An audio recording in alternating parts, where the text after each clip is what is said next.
All right, everybody, welcome to another live interview with Andy the Gun Guy. Today, I have an awesome guest that I'm super excited to talk to. Today, we're going to be talking about concealed carry insurance. A lot of people have a lot of questions, especially in today's day and age, about what's going to happen if they have to use their firearm in self-defense. So today, my special guest is Mike Bauer of the USCCA. Here to talk about firearm insurance, U.S. Law Shield, and a whole bunch of other stuff. Mike, thank you so much for joining today. Andy, I couldn't be more excited to be here. So quick background on me that you've asked for. Mike Bauer, I'm the regional manager for our outside sales team. I'm located here in West Bend, Wisconsin. And ultimately, what I do day to day is I work with over 100 amazing people who go out and create very strong partnerships with ranges, retailers, and ultimately guys just like yourself, Andy, in order to be able to, let's call it spread the gospel of the USCCA, what we can do to truly help people in their self-defense journey. So super excited to be here and really can't wait to dive into things. Hey, perfect, man. Perfect. So, a lot of people, that are out there carrying, right? They feel that they feel an inherent sense, and I'm guilty of this too. We feel an inherent sense that we really trust the American legal system, right? We really support law enforcement. We really believe in the legal system, so tell me, why is it that we would need concealed carry insurance? Because America has the best legal system in the world, and we feel inherently that we can trust it.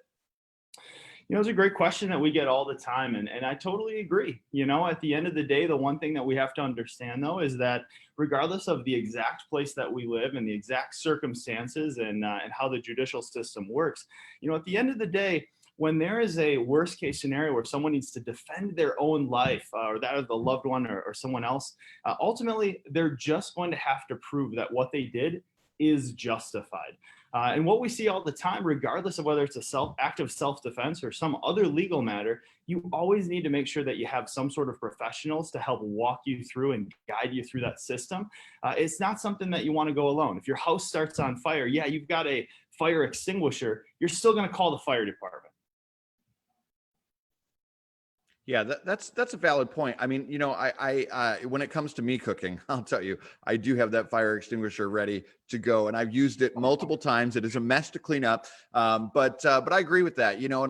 Just like we carry a gun just in case, we're not carrying a gun because we're afraid of having a situation where we need to use the gun. We're carrying the gun the same reason that we're wearing a seatbelt in our car, right?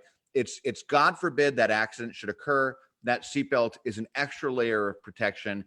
Of course, safety is number one, but that seatbelt there is really number two. And then, of course, having car insurance on your vehicle is a wise thing. And again, we don't have insurance on our vehicles because we're afraid that we're going to get into an accident. We have it just in case of the worst case scenario. So, Michael, here in Florida, we enjoy special protections. And what I mean by that is I'm just going to hit the share screen button here and share a little snippet of Florida statute that I think is a wonderful barrier to being, sued in a court of law.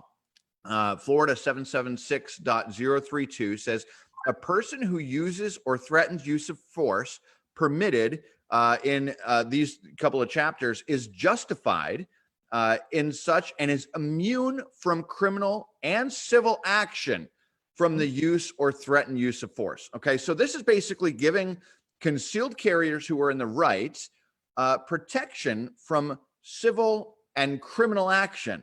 So why would a Floridian need USCCA if the law already protects us? Yeah, absolutely.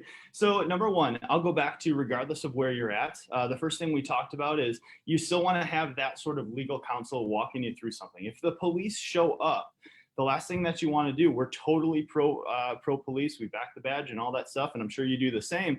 But if something comes up, an altercation comes up, you want to make sure that you have the right legal counsel just to walk you through it. And here's the thing, 776.032, that's a great statute. I wish that type of thing happened, was there in every single state. But the way that Alan Diamond, an attorney, top criminal defense attorney in Florida, likes to put it, look, that statute covers us for this little thin black line. That means if this person directly that came and attacked us, we are completely and 100% criminally cleared, they can no longer come after us under certain implications. There's two things that can come up though. Number one, what about the fact of What happens if you miss your target? Heard certain people talk about what happens if that bullet goes through drywall or a window of the store next door. They're going to look to recoup those losses. Who do you think they're going to come after? 776-1032 does nothing for you. Number two, the other thing is, are you familiar with the expert witness Masada Yube? Tell me. So Masada Yube is former law enforcement of 30 years, I want to say, retired and now became one of the top expert witnesses for firearm self-defense cases. Ultimately, think of it this way. If a top criminal defense attorney needs to bring someone in to say, this is why top tier training for police officers and civilian, why you're trained to act in a certain way, they're calling someone like this guy, and he's the number one go-to to help talk about to someone on a jury who has never touched a firearm, why you would have pulled your firearm in that instance. And without going into the full details, ultimately there was a story where he was a expert witness on the civil side in Florida. There was someone who broke into a home. The person who lived at that home grabs the first available tool to him, which happens to be grandpa's old hunting rifle, uses said rifle to defend himself. Police show up.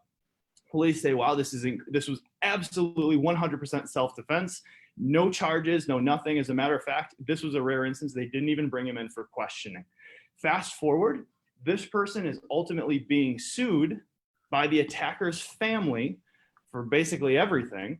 And the reason why they ultimately landed in civil court in Florida, and the fact that Masada Yube had to be a part of it, was specifically the fact because there were no charges that were brought forward. There was no momentum of closure on the criminal side, so it didn't hold true, that 776-1032, until they got to court in civil court. Here's the crazy thing, Andy. Masada Yube talks about all of that sucks.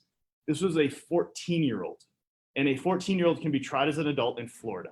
So again, that law is excellent, and I wish that it would uphold 100% of the time. I wish it was in all 50 states, but we live in a black and white world of laws in a day-to-day, very gray society. So again, at the end of the day, we hope you never need to use a lot of our services on the legal side, but when you do, you're going to be really happy that we're there and someone's there to help you out. I think that's a valid point. The other thing that I understand is that even if a lawsuit is thrown out of court, or even if a lawsuit or a criminal action is ultimately, dropped, one of the problems that we face is that you could lose your life savings hiring an attorney just to get to that point. Is that correct?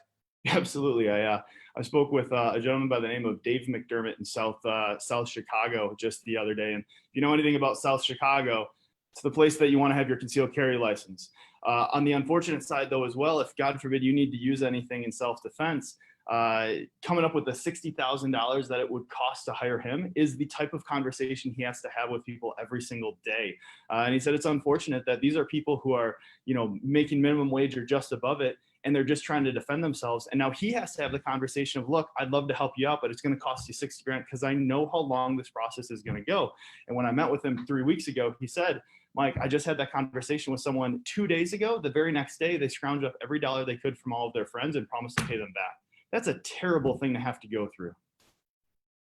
I think that's a good point. So I want to get into USCCA coverage and how it works and everything like that. The first thing that a lot of people ask me when when I talk about USCCA, they say, I've got US Law Shield or I've been to a US Law Shield seminar. What is the difference between US Law Shield and USCCA?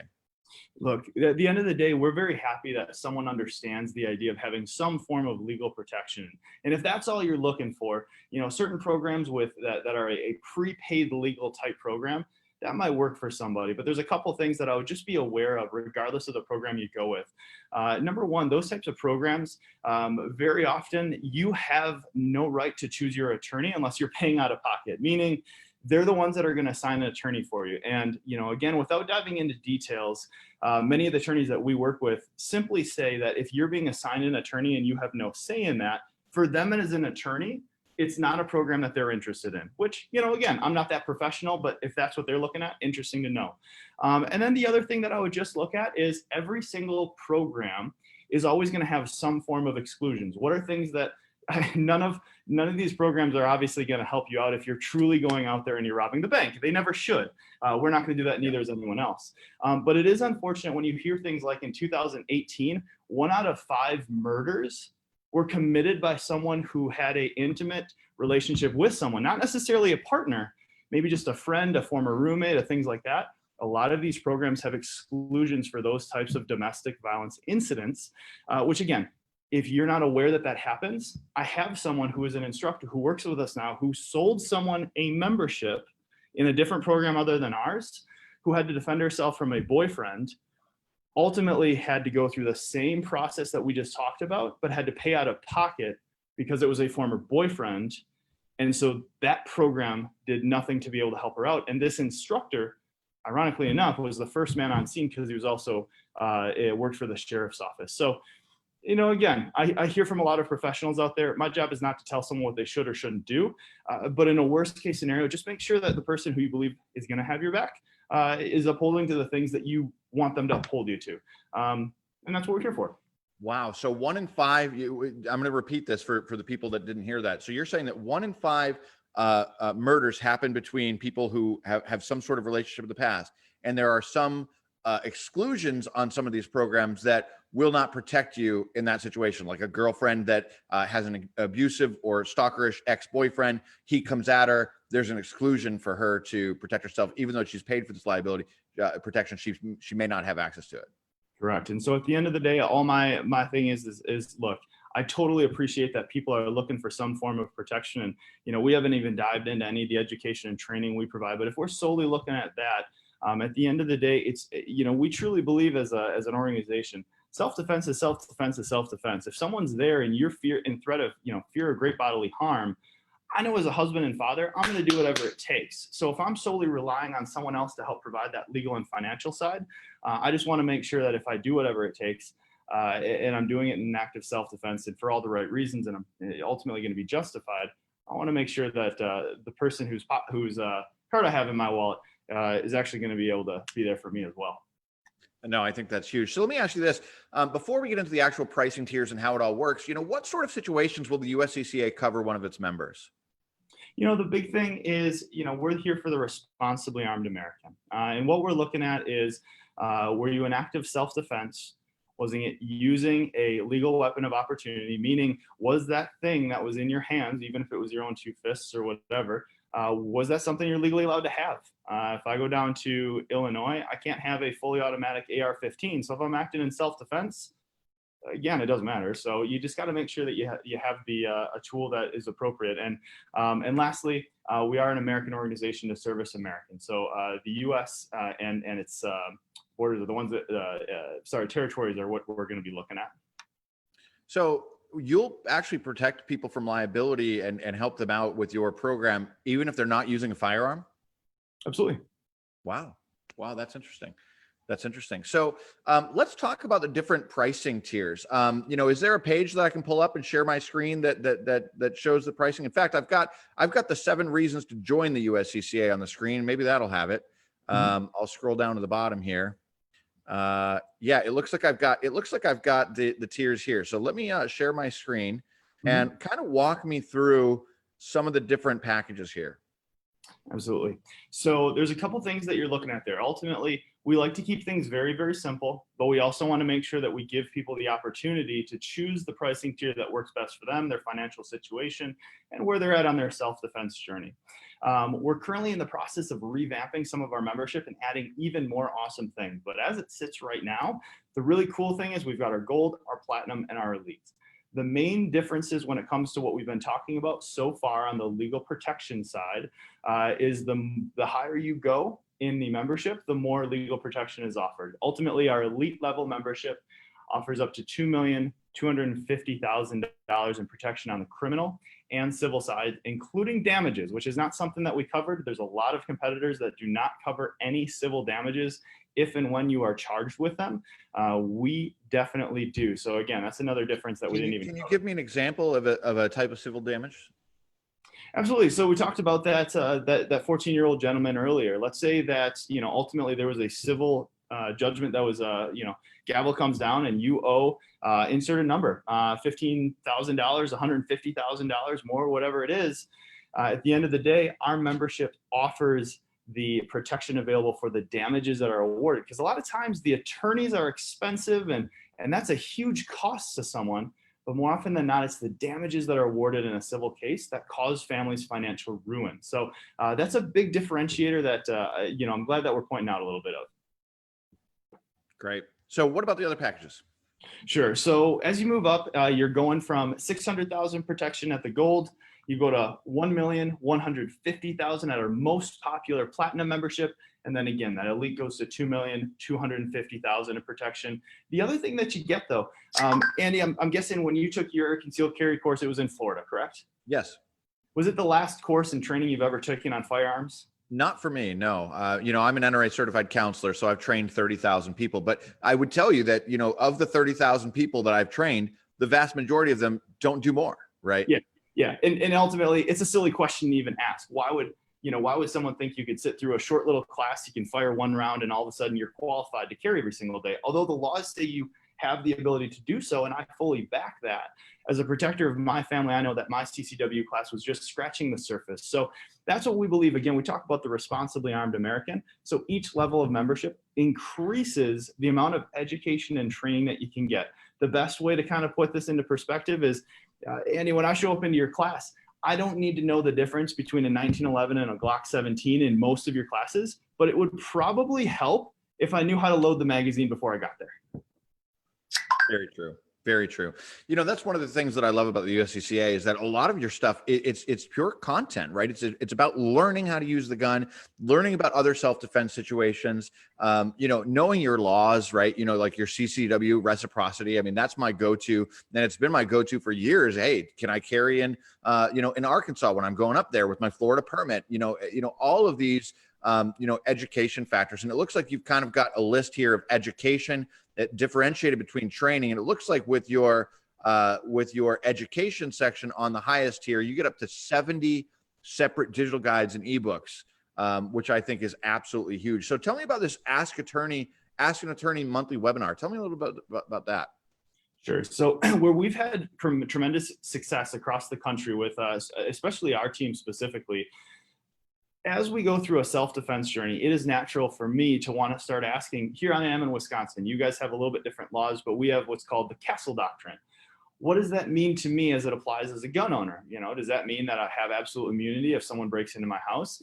Those are the types of questions we see all over the place. Now, especially with COVID, we've seen this, the restrictions on buildings and how many people can be in them, events and things like that.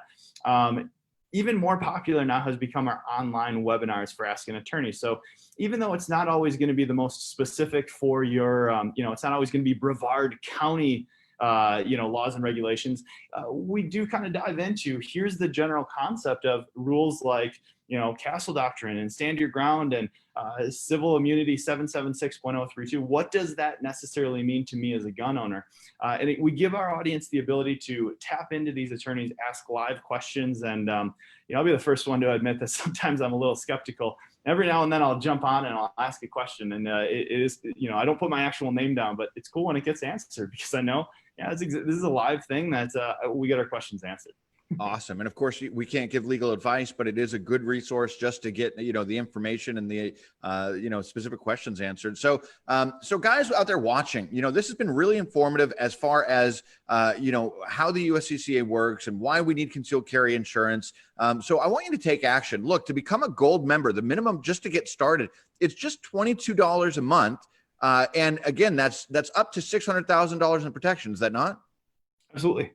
Yeah, I mean, for $22 a month at the smallest package, I mean, it is totally a worthwhile investment. I am the elite member, that's either $47 a month or $497 a year. And keep in mind, the people that are watching this, I went through a situation where I actually lost my gun rights for 14 days off a false accusation.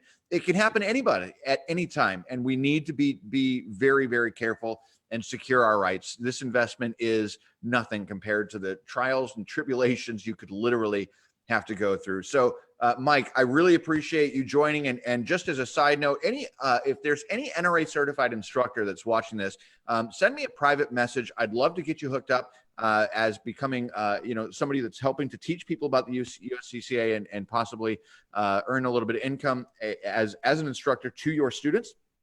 private message me on Facebook or Messenger, and we'll get that information to you. And those of you who are ready to go, there is a link in the description of this video that's going to have more information, and it'll lead you right to this page, which is the top 7 reasons to join the USCCA today. Mike, it's been a pleasure. I really appreciate you coming on today. This was fun, man. Anytime. Yeah, I love always being able to help out audience members. So again, if there's anything else that I can do to help you out, reach out anytime. This is awesome. All right. Thanks so much. We'll see you.